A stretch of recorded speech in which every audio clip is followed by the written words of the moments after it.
Hello guys! Alis kami today dahil magpapavaksin si Margo! Yes! Margo, say hi!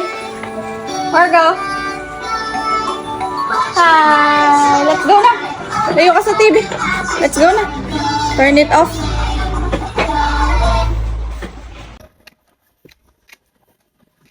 Hi! Pupunta tayo kay Doc. Saan tayo pupunta? Kay Doktora.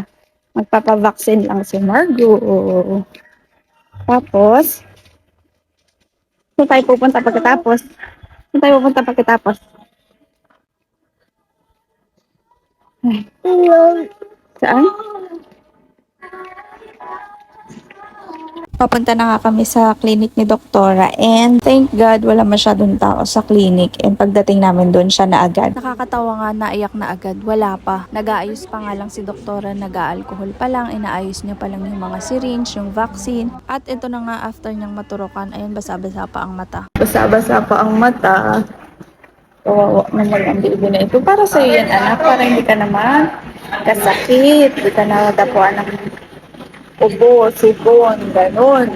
At kanina nga bago kami umalis ay nangako ako sa kanya na magwa-Walter Mart kami after niyang magpa-boxing and ito na nga papunta na kami sa Walter. Ayan nga sa sobrang tuwa, nanguna na.